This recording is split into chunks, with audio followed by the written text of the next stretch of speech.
If your mother is now watching this podcast, and because you have gone through a really long sort of process of council housing to now a partner at EY, what would your message to her, or what do you want her to say to you? So, from the UK's mid-market boardrooms to shaping inclusive leadership, this is Zishan Nurmohamed.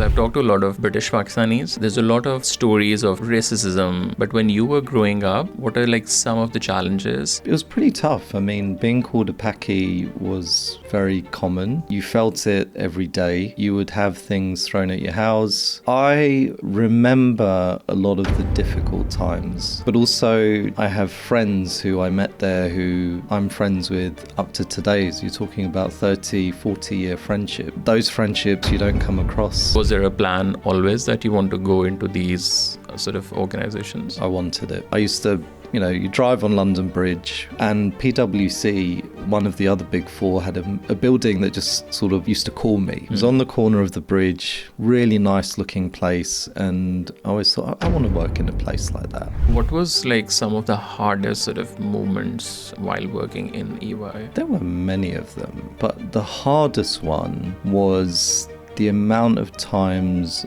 I was told I would never become a partner. I looked in the phone book. We used to have a phone book in those days for partners who were from an Indian or Pakistani background, names I could connect with. And I think there were about 500 partners in total, and I found 4 who were from an Indian or Pakistani background. Was there a time, like in your head, it was like, I wish I was also a Gora person? Quite a lot, but only from the perspective of it might make life a bit easier. I was on a tender once, and I won't, I definitely won't go into names on that, but...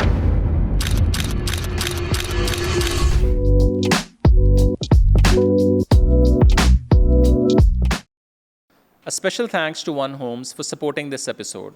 They are the only developers in Pakistan who are building homes exclusively for the diaspora community. It's important work helping people to stay connected with their roots in a meaningful way. Zishan, thank you so much for taking the time out. Pleasure.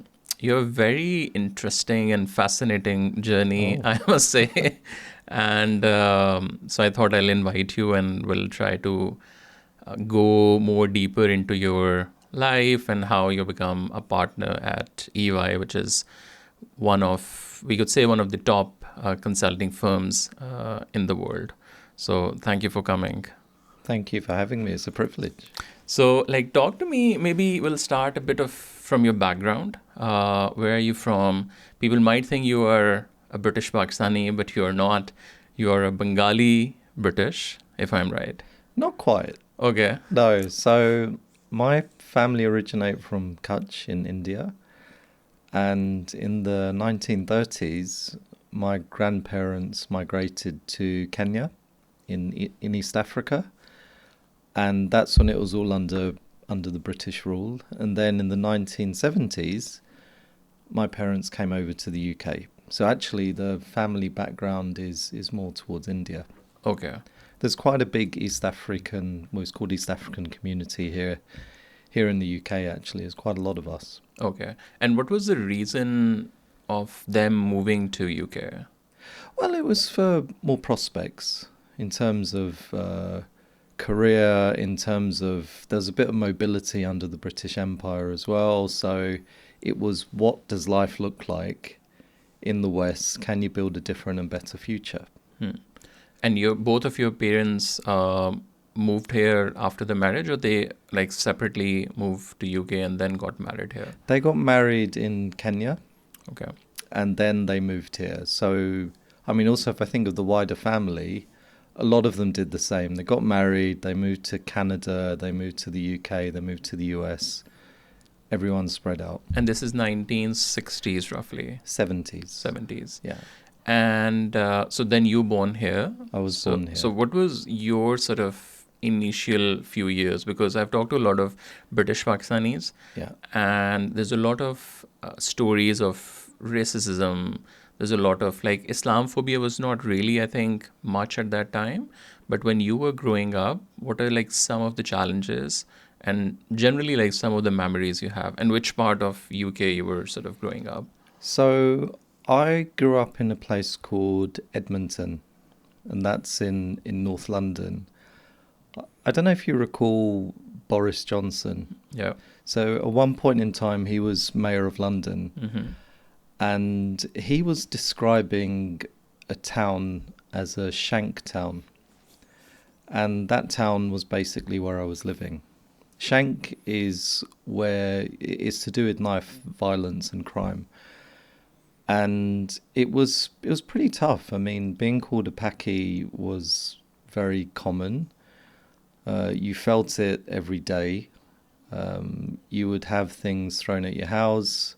We lived on a council estate, so that means where you don't have enough income in the family, the government support you. So a lot of people who came here for the first time, they didn't have money, or you hear a lot of stories of people with £5 in their pocket, that kind of thing. So you need a bit more state support in what you're doing.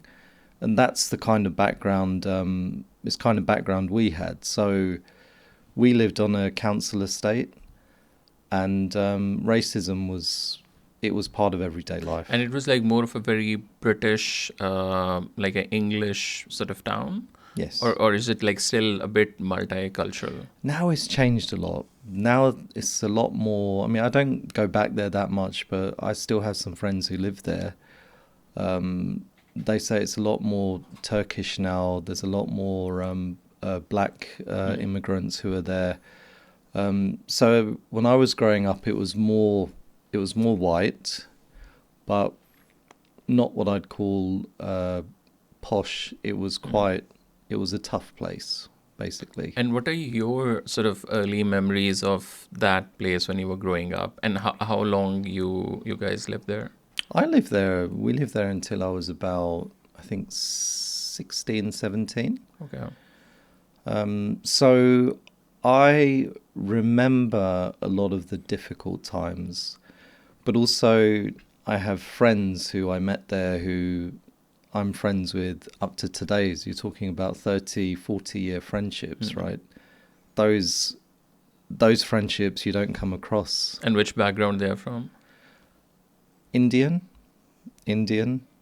and a mix of South American and Indian, actually. Okay. One is it's my best friends, Hindu, Sikh, and a mix of Christian and Hindu. Do you guys have a problem when there's a cricket match? We work it out between us. So you all support like one of the teams, or? I mean, for us, it's more about football. Oh, Yeah. makes So sense. cricket. I mean, I feel like I'm an adopted Pakistani now, right? So I can see how much cricket means to everyone. But I mean, a lot of the people in my family would. I think they naturally support Pakistan despite the heritage, because of the Islamic links, I think. But no, amongst friends, we were more about football. And when you were growing up, like generally, what kind of what are the general challenges? Let's say the first sort of 10 years of your life, because that was the time when you were growing up, your mind was sort of, in making, in a sense, like you were like in front of you, you were, okay, there's this world where we are living. This is what's happening with us, this is what's happening with my fellows, this is what's happening generally in the world. So what are your sort of early memories? It's, I mean, a lot of it is driven around maybe the family setup, and actually you don't realize how much these things impact you until you can look at them from a later stage in your life. So I know a couple of examples. I'd say it's driven around this phrase called social mobility. So we didn't have much money. My dad used to be a bookkeeper for, I don't know, like a local ice cream shop, local engineering companies. He didn't, I mean, it wasn't a very high paid like accounting job. It was very much the basics of bookkeeping. And Mum used to work at Tesco, and she used to work on the checkouts there. She was a non-educated type person. So we couldn't really do things like go on, I know, it was hard to go on a family holiday. I think I remember one or two of them. I think Mum would say we used to go a lot more when we were a bit younger, but from what I remember, I don't remember much of that. It was always a case that, you know, your friends are wearing newer trainers, or they had new Sega Mega Drive, Commodore 64. But we didn't really have lots of money to do those kind of things, or, you know, social things like take the kids swimming. It was quite a stretch to be able to do that. I suppose the other thing is more around like how the education system works. So you're not really groomed with what I'd call lots of positive messages around what you can achieve in life and what you can do from a career perspective, or Even from the school? no, Okay. no, you didn't really get that. So when you can look back on it, you kind of understand what difference it makes to have those kind of messages. Also in terms of like role models, what do you see around you? You're not surrounded by hugely successful people. So for you, you're kind of like, is where I am This normal? is what it is, basically. Exactly. Is that how it's meant to be, etc.? So you don't realize the impact of all of that until a bit later in life. But what I remember is it was hard to do much and get those, I don't know, little things that others you could see and maybe others had and you didn't. So I remember that a lot. But I do also remember that home felt quite close in terms of like my mum, the way she used to keep us together, and I don't know, waiting for my dad after work, things like that. So nice, happy memories from the house, but the outside world was I think a bit of a challenge.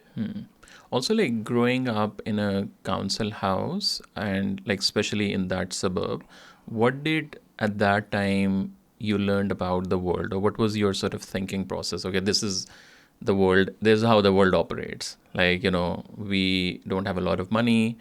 The Gora kids are, you know, treating us like this, and like this is our reality. So at that time, like in your mind, what was sort of a framework which sort of installed, at least at that time, generally about the world?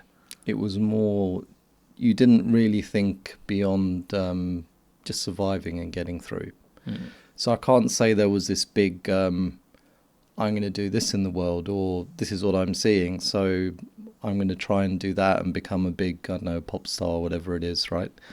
It was more just about the survival, the basics. But was there anything that, like when I grew up, like I wanted to be, I don't know, an engineer, doctor, whatever?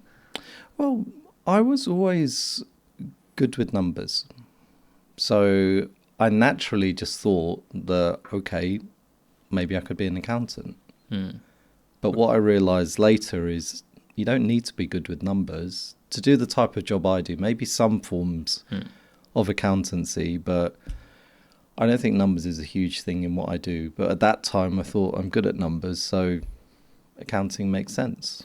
And then what happened? So you finish your school from that same area, and then you move to the university life. Yeah. And then you choose which subject, so which degree? Yeah, so I did my GCSEs at one of the local, what we call state schools. So you have private schools here, you have grammar schools, and then you have normal comprehensive state schools. So I tried to get into a grammar school. It's quite a famous one called the Latimer School. It's quite well known, but I didn't pass the test, so I couldn't go there. So I went to the normal state comprehensive school. I was still good at maths in those days, so you know I excelled at maths, and I was quite lucky because I had a good teacher as well. He was quite a sponsor for me. So you choose your GCSEs, or maybe O-levels in some countries still. I did my O-levels or GCSEs. I did okay. I mean, I didn't smash it out of the park. I think I got 1 A, 3 Bs, 3 Cs and an N. What's N? It's in IT. And then you decide, I knew I wanted to do A-levels and go to university. So it's a case of what subjects do you want to do and where do you want to do it? And I was on the bus one day, and it probably made more sense to just do the A-levels at school. But one of my friends went to a college, Barnet College, which is not far from here. He wanted to go and check it out, and I thought, okay, I'll go with you. And so we went on the bus, and I remember there was this one girl on the bus, and she smelled really nice. and then I sort of thought, hang on, is that what all these people smell like at this college? It's ridiculous, I know. Wow. But that was a big decision, or a big factor behind me choosing to go to Barnet College. It's ridiculous. Wow. Right? So I went to Barnet College. I did my A-levels in maths, accounting, and economics. They all seem like financially connected. And I almost got kicked out after the end of my first year because maths at A-level is like, it's like Russian. So, I did well at GCSE, got my A without too many problems. Thought the A-level would be fine, but it really wasn't. But I excelled in accounting, actually, and I got an A in accounting. And economics was not good. It was an E, unfortunately. And then I kind of knew that I was not going to get into a top university. So I knew I wanted to do accounting. So I went to the university that gave me the most exemptions possible from my professional exams. So I'm a member of the ACCA. And South Bank University it was ranked, I think, in the hundreds, 120 in the top, in the university rankings in the UK. And I went there because it exempted me from 10 out of 14 of the professional exams. So I did my degree, I got my 2-1, and I knew at the end of that I would then only have four papers to go. And what was the name of the degree in your bachelor's? So it's a BA in accounting and finance. So at that time you were sort of sure that, okay, this is the sort of field I want to go into. Yeah, and I knew it because I really enjoyed the A-level. And as part of the A-level, at the end of the first year, it's a GCSE, which is a bit unusual. And I got a B in that GCSE, and I remember the teacher, his name was Alan Gribble, and he always stuck in my head. But what he said is normally you drop a grade from what you achieve at the GCSE to the A-level. I went a grade up, so it kind of made sense that actually this is something that I'm good at. Also, like, again, because now you are in your bachelor's and you are in your teen ages, what was the impact of, or generally, like, I don't know, like, how do you see the identity crisis sort of because now you are coming more into a Gora community, like you are a British citizen, and in home, you are still a little bit thoda sa desi as well. Was there sort of like a discussion around, or like in your mind or in your friend's mind, like who are we really? Because when I was in uni, I remember like I met with a lot of British Pakistanis, and in their homes they were like a typical Pakistani, but outside they want to pretend they are Goras, but Goras thought they are Pakistani, so they were like, I mean, like in a very, I mean, it's not a right thing, but I think at that time we were calling them BBCDs, British born confused desis, you know. That sounds mean. Yeah, I know. That was a bit... you must have laughed at them. I know. But like, when you were growing up, like, what was going through in your head? It only really hit me when I started working properly. You mean professionally? Yeah. Okay. When I was studying, I financed myself through working at Tesco. I was there for 5 years throughout college, throughout university. I knew I had to fund myself, so I did that job. It never really played up in that job. At university as well, didn't really play up.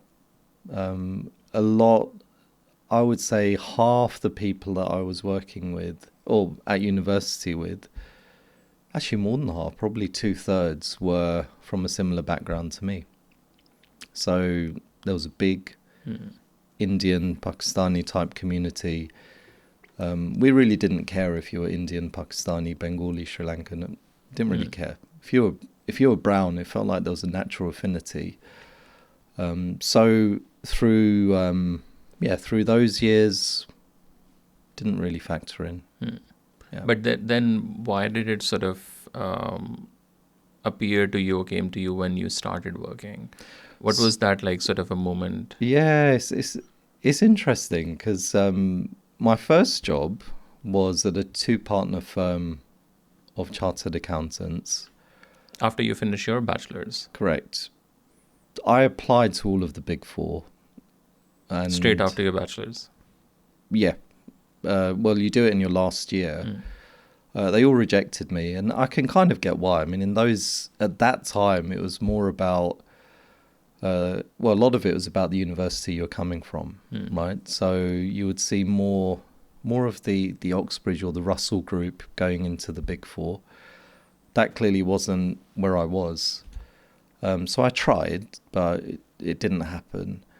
And my first job was at a 2-partner firm, and it was a very Indian, East African, Asian type firm. So the culture was very similar. Muslim firm, Fridays you go for Jummah, everyone fasts together in Ramadan, that kind of thing. So you didn't notice it then. When I joined mainstream corporate, EY, that's when I noticed it a lot more. And that's your then second job? Like from that to sort of partner company, you moved to EY direct? I moved to EY, yeah. And I remember so I was at the small 2-partner firm for 2.5 years. I was very happy. Things were going quite well. Then I got a call from quite a well-known agent called Michael Page. And they asked me, they said, look, we're recruiting for EY. Do you want to go for it? I thought, yeah, of course I do. Why not? So I went in.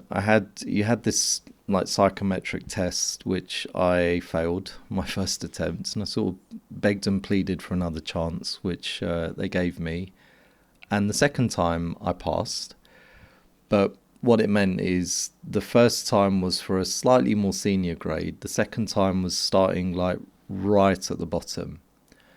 And yeah, then I went in and also started. Was there a plan from the start that, because again, if you are studying accountancy, ultimately do you feel like you want to go to the EY or like Big Four, or was that like, I just want a good job? Like, because sometimes you are like, if you're, as an example, if you're studying journalism, Yeah. no, I want to work for CNN, or I want to work for BBC, especially as a student or as a kid, Yeah. So was there a plan always that you want to go into these sort of organizations? I wanted it. Okay. And what was the reason of that? I like the name. I like the prestige. That's when I started to clock on to, let's say, I started clocking on to things like prestige, meaning, because I started learning a bit more about these firms, what do they do, as I was doing my degree. So I sort of looked at it and thought, I like the sound of that. I used to, you drive on London Bridge, because the university was in Elephant and Castle. So the commute was across London Bridge. And PwC, one of the other big four, had a building that just sort of used to call me. It was on the corner of the bridge, really nice looking place. And I always thought, I want to work in a place like that. It started to connect with me at that time. And then what was the moment when you got the EY job? So you start applying with these recruiters. You were working in a firm. Yeah. And what happened next? So I was, wow, it's like, this is actually happening. And I was very excited. And I think I'll remember that first day, it still sort of plays in my head all these years later. I mean, there were about 8 of us who were sat round a table, and we'd all got in. And that was like a 1-year contract? So it's a permanent contract, but the intention was that after a couple of years you would move on. Yeah. And I mean, I think it's a learning experience for both, because remember, the firm at that time was not used to seeing people who had come from the non-Russell Group, maybe non-private educated, non-middle class UK type background. So it was for them to learn a bit about what that group can do, but also equally for that group to show what they could do. And then how was the first sort of 1 week overall for you? It was interesting because what you saw in our group was we were a very ethnically diverse group. So there were 8 of us, 8 or 9. In the same department, or like they were our intake. Okay. So the guys sitting around that table with me, maybe one of them was white English. The rest of us were either Asian or black or not from the UK. So white ethnic minority. But what was then quite interesting was the guys who had joined us in the same year, but from a graduate perspective, it was the opposite. So 90% of them were white versus 90% of us being ethnic minority. So that was something that stuck in my head. I was thinking, okay, that's interesting.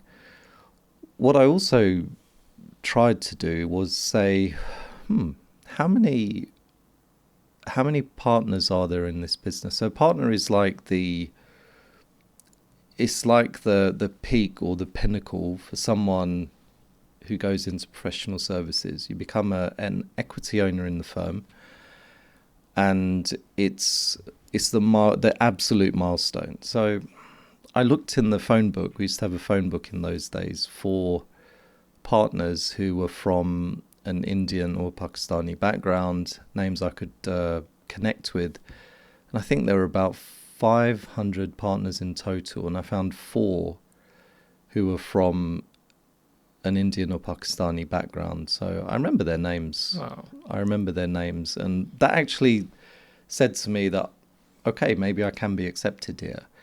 I remember meeting the partners in the business, and I found that quite intimidating because you know what it's like at home, the sort of the hierarchy, as in someone who's more senior to you, older than you, you can't talk to them kind of thing. You just don't. So to meet them, they're sort of like these godlike mythical creatures. So it was a mix of, do I think I can fit in? But also, how is it? What do I see around me, and how does that make me feel? But have you ever met, like, at that time, those 4 sort of Asian partners? I made a point of it, but not in that first week. I sort of figured out how I would meet them. And did you ask them, like, I want to be a partner? Do you have any advice or anything? I wasn't as direct as that, because I can't talk like that, because it makes me feel, I think, uncomfortable. Even, being able to say that I am a partner, I have to spit it out. It's not natural, right? I find it quite hard to do that. Also, when you joined, at that time, did you also thought, like, I want to be a partner? Or was it like more of... Yeah, day one. Okay.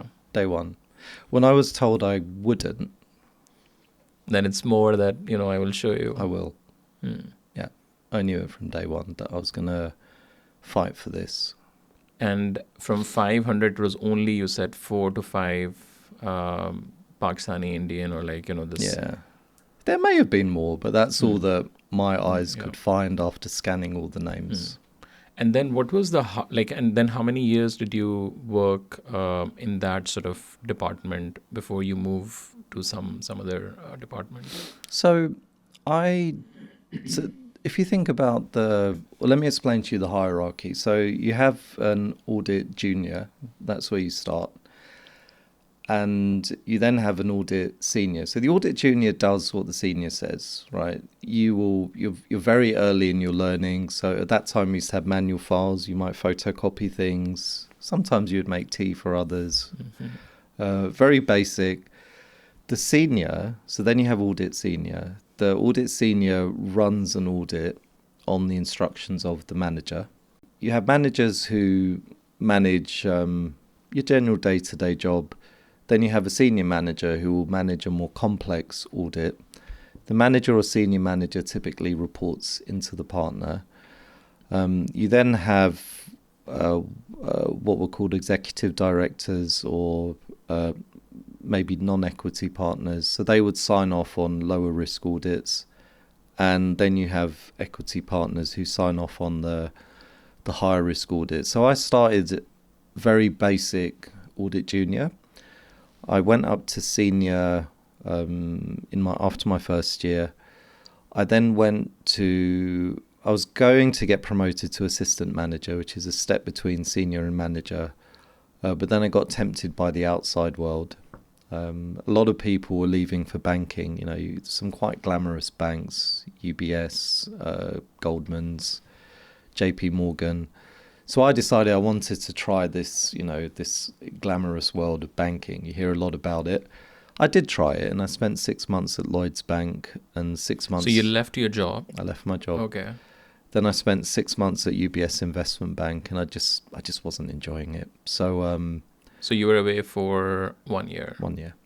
Then you moved back? Yeah, because... But then did you need to apply for a job, or...? No, I didn't, because I'd left on very good terms. I don't believe in burning bridges, and I think your work speaks for itself. So my superiors or buddies were asking me to come back, and I thought, okay, I miss what I'm doing, so I went back, and I then stayed to my manager promotion. I got my senior manager promotion, and then I thought, do people think I have a long-term future here? So, I spoke to the partners that I was working with. I said, do you think I can progress, etc.? Very good feedback. So I believed that, but then I thought, what are the holes in the CV, right? And I thought, I've got industry experience because I've worked a year in banking. I'd worked in the small firm for 2 years. So it was the international experience that was then missing. And I thought, okay, I want to spend some time overseas. And that's when I moved to our Dubai office. And I was there for 3 years. Had a very... It's not the easiest working environment, but I learned a hell of a lot there. Why is it not easy to work in Dubai? Well, I think I'm grown up working in an English-based firm. So although it's a global firm, you assume that the way you work in the UK is similar to how you work in all countries, but it's not. In what way? Working hours are different. So there's a lot more weekend working, really late nights. In Dubai? Yeah. And the office environment was quite different. So most of the people working there were from India, Pakistan, Philippines, native. Actually, those are the main folk. Whereas in the UK, most people are English. The way the working culture is quite different. I think the principles of hierarchy, as an example, the English firm is, we want you to challenge, we want you to speak up, we want you to say what you think. But the kind of mentality we're used to at home is more prevalent in the working environment there. So you don't speak up to people more senior to you, etc. You do as you're told and you don't question it. So they're very, very different.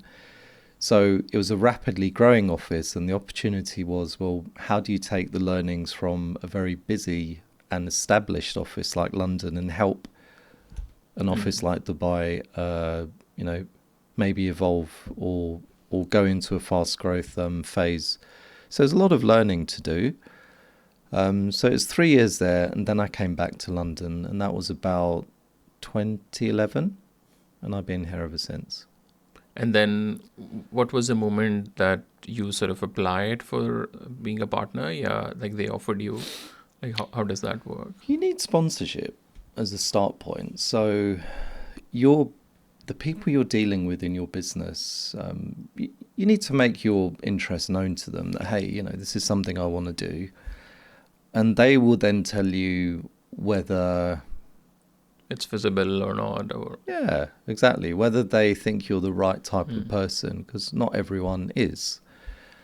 And you then work along, well, if someone says yes, then you've got to figure out what a plan looks like. You've got to develop what's called a business case, which is a business need in the market, and then a personal case. Why are you the right person to fill that business need?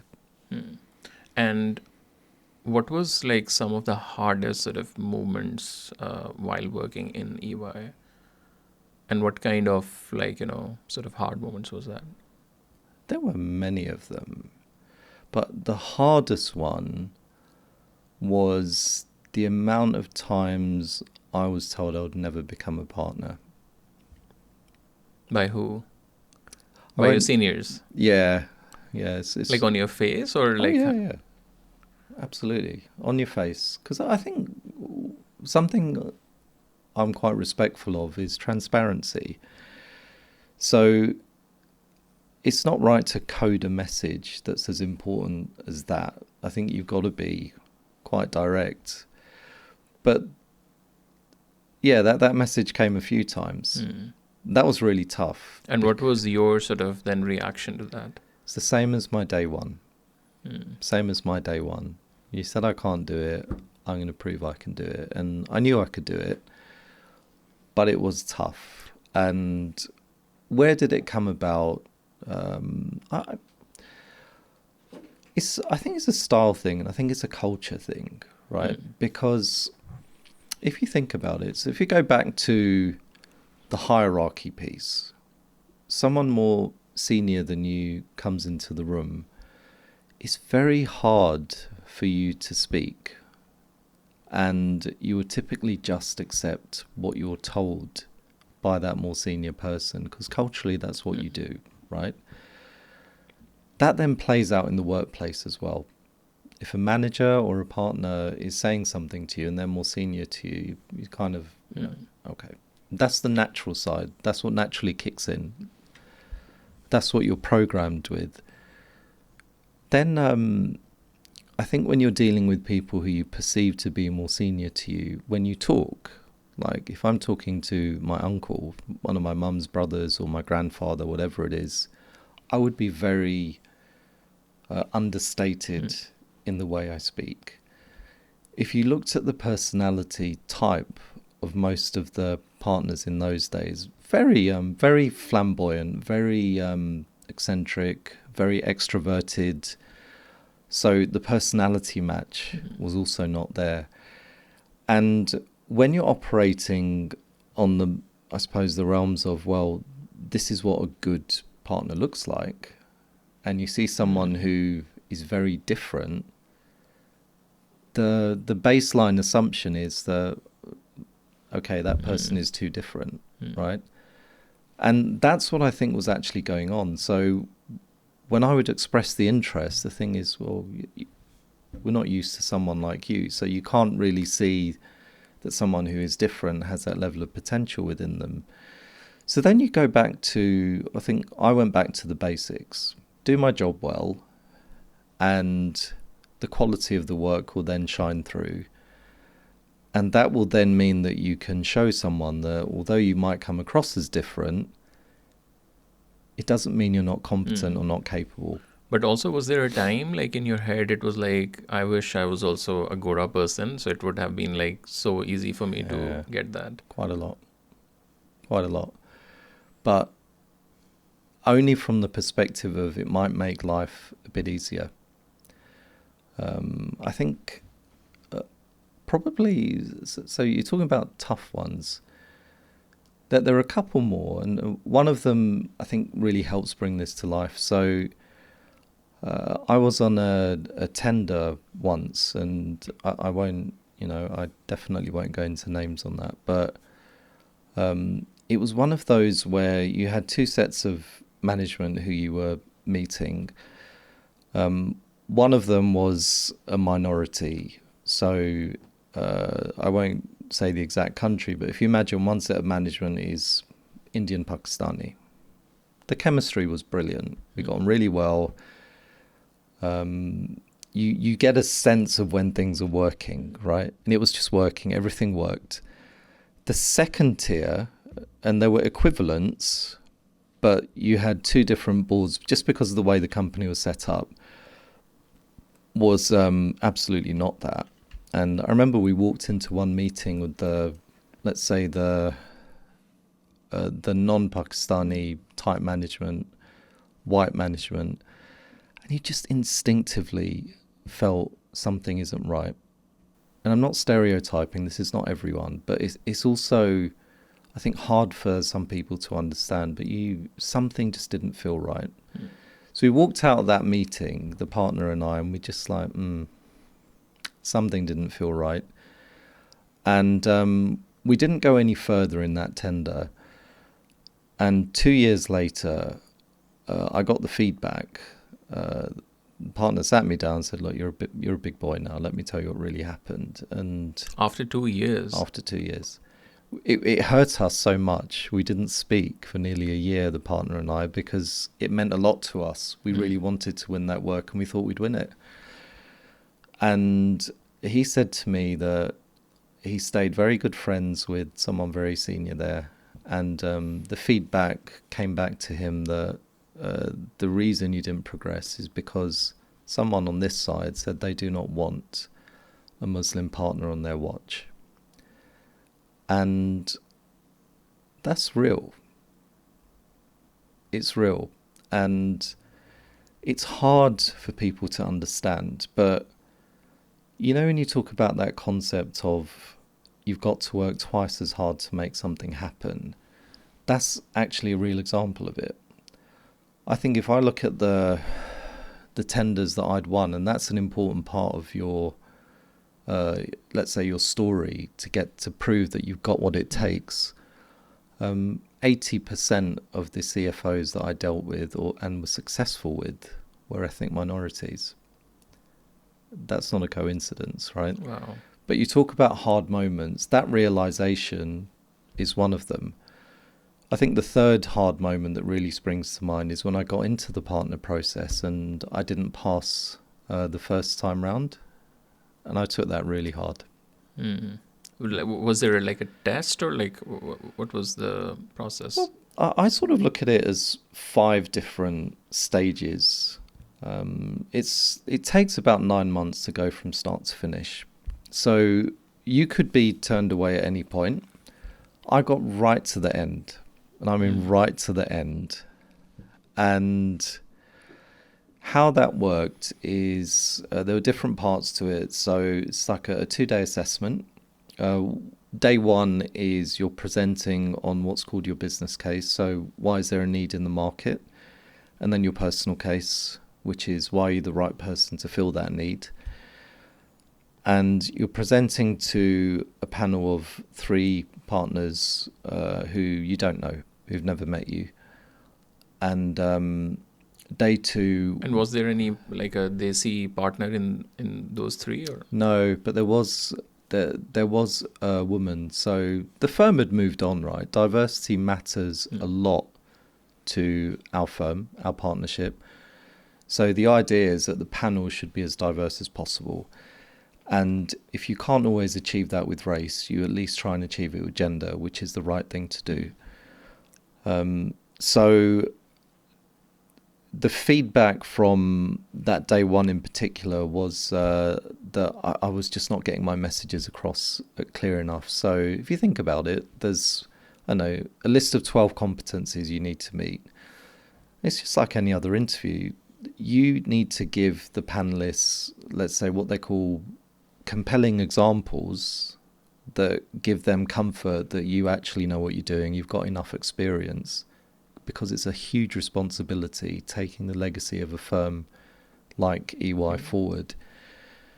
Now, what was happening is when I was being asked questions, and it took me, I think, 6 months to actually figure this out, I could not give the examples. I had the experience. The examples were all in my head. but I couldn't give them. And it was because I felt like talking about my achievements was me showing off. And I'm not comfortable with that, because if you think about upbringing again, a lot of it is remain understated. Don't talk about what you've done. Don't talk about, your achievements. Just know your place, know when to speak. So I think that carried its way through. And as a result, I was not able to give the compelling type examples that panel needed to give them enough comfort that I'm the right sort of person already at that point to take on this huge responsibility. And then what happened? So you sort of failed? I failed that year. Okay. And I mean, you get this feedback report, which is probably about 10 pages long, and it's really detailed and it's helpful because it breaks things down in a lot of detail. It took me, I think, 6 months before I could read it because I was that upset about the whole thing. But when I read it, and I got a lot of support from people in the business, you start trying to really listen to the feedback, and the business helps you interpret the feedback. And then you've got a bit of soul searching to understand, okay, what happened, right? Now, if you think about what we try and do, you go into boardrooms as a partner, you're representing this firm, you've got that stamp. The panel has to be comfortable that if you go into that boardroom, you are going to be able to carry the message properly as the last line of defense, or the face of the firm, that you're not going to fold. So I then was given some quite really helpful coaching, actually, which helped me understand that you factually talking about an achievement you've made is not showing off. You've got to think of it as a factual statement. If you have sold this amount of work to that person, you're not bragging, right? Also, that's it's a reality. Fact. Yeah, it's a fact. So it was helping to switch my mind, and that made a huge difference, actually. And I managed to pass the second time around. And in the early days in EY, was there any sort of advice which sort of stuck with you throughout, till you become a partner? Or in any other job? I think the awareness of cultural impact is much greater now. The advice was always there, but if you assume yourself as a partner, you don't really know what my upbringing is, or what that means to me in today's work process, or what it means that it's hard to talk to hierarchy, it's hard to talk about your achievements, it's hard to speak up and challenge. So the reality was that if most of the partner group didn't really understand it, it was difficult to be able to effectively advise. So it was a lot tougher to break it down than maybe it is nowadays, because that type of experience now exists, and you've got the ability to be able to share it a lot wider. So I don't think there was a specific point for me. It was more sort of self-discovery and building your own resilience up. And now when you see especially the young people, like the Gen Z or new graduates, when they come to EY or like any other companies, and when you see yourself back then, what's the overall difference you see in them? Because now the people are become a bit more, I'll not say like lazy, but they're not like someone who want to really work like 16, 17 hours a day. And now like a work-life balance and like, all of these mental health and like, which is like, it's there, but like you need to work really hard, especially in the initial days. So what's the overall difference you see when you started and now people who are coming to your organization? Well, first, it's a lot more diverse. So if you look at the general population, and you compare that to the demographics of the intakes, you are typically quite well balanced in terms of representing diverse geographies. That's a start point. And that brings a different mentality and it brings a different culture to the business. And I think there's a lot of studies that show that diverse teams are the highest performing teams. So that's helpful as a start point. There is a difference in expectations on hours. I think we pummel a lot of hours in and not give it a second thought. People are much more sensitive to that. Also post COVID, during COVID times, there was much more of a shift towards home working, and some businesses have become a lot more, mandate 4 to 5 days in the office. So there is also the expectation around flexibility, working from home. The mental health dynamic is there, for sure. But I think there's always a balance. You can't, let's say, embody and foster a culture that says we want to be open and more understanding to people without then expecting that more people are going to talk about things like mental health. So it's true, there's more discussion around that now, but I think that's a positive. Mm-hmm. And now, like, when you look back your sort of journey, and now you're a partner at one of the 4 big companies, what advice you would give to your sort of younger self? What to do and what not to do? Definitely be bolder and braver. I think be confident that your difference is actually an asset. It's not something that you feel should restrict you or hold you back. And be strong, right? There are a lot of haters out there. I think I received some maybe hate messages when I became a partner. Like through emails, wow. I used to get anonymous text messages. Wow. From, some of them were just ridiculous, like horrible pornographic pictures accompanied by nasty messages. I used to have, used to get messages around, you've made it because there are not enough ethnic minorities in the business. Jealousy exists, and I'd say we don't positively discriminate because I know I'm on the other side of the fence now, so I see how the process works. And I'm sure it was from inside the companies in a way. Or the thing, I never really knew who it was, right? Some of it would be from inside, but I was quite sort of active in, let's say, wider Asian business circles as well. So some of it was inside, some of it was outside.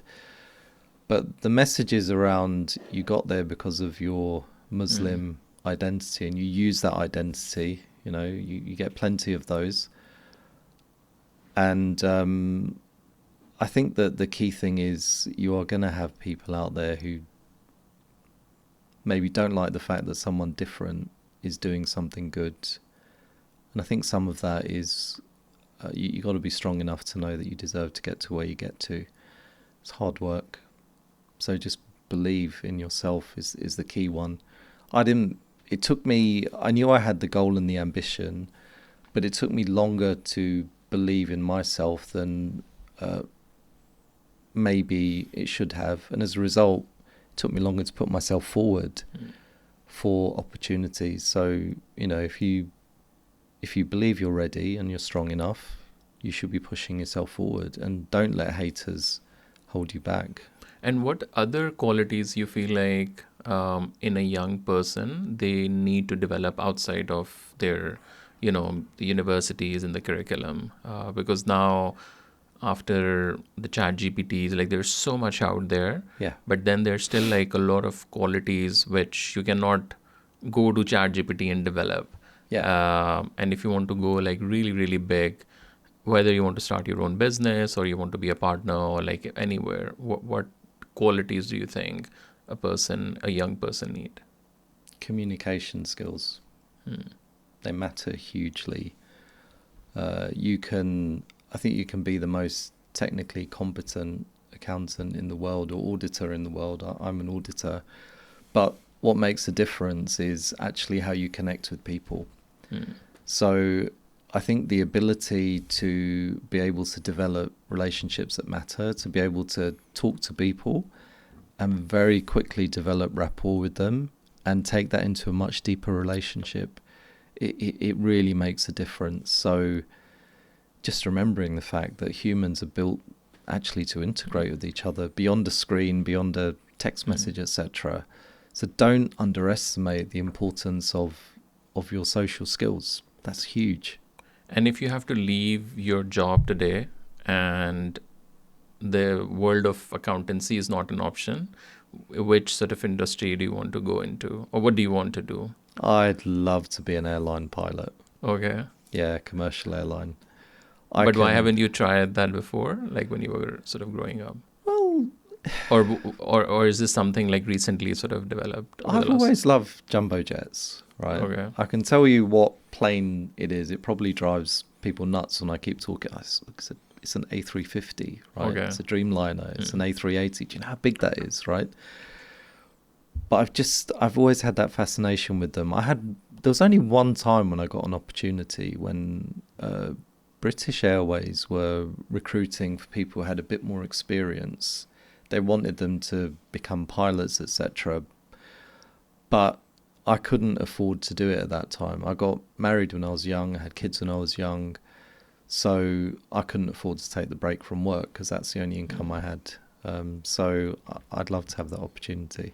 And just lastly, if your mother is now watching this podcast and because you have gone through like a really long sort of process of becoming a partner and, being successful from a council housing to now a partner at EY, what would your message to her, or what do you want her to say to you? So she's the most inspirational role model person in my life. That's my mum. She had a very difficult life, and some of the things she dealt with were just, it's ridiculous, and her strength and courage in dealing with life I think that they will never leave me. And what do you want her to think about you right now? She's always been a driving force in my head. She passed away, unfortunately, about 18 years ago today. But she's always been in my head all the time. When I was going through partner process at work, when I was struggling with it, when I was fighting to achieve it, I brought her up as one of the big reasons in my presentation that she literally sacrificed her life to make sure my brothers and I had, a somewhat normal upbringing.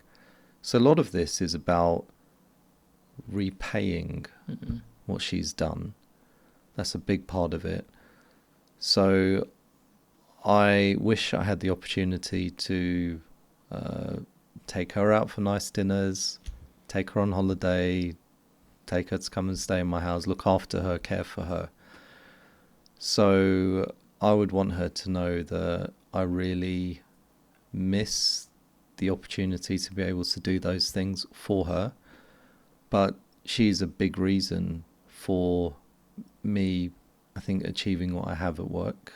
And she will always be that, that driving force behind me. I feel that she's in me. Zishan, thank you so much for taking the time out. It's really lovely to hear your story, and it's a very inspiring story, especially for the young people, I think, who don't have a lot of money from their families and just starting out and wanted to be someone big or want to join big organization. So thank you for that. Thank you.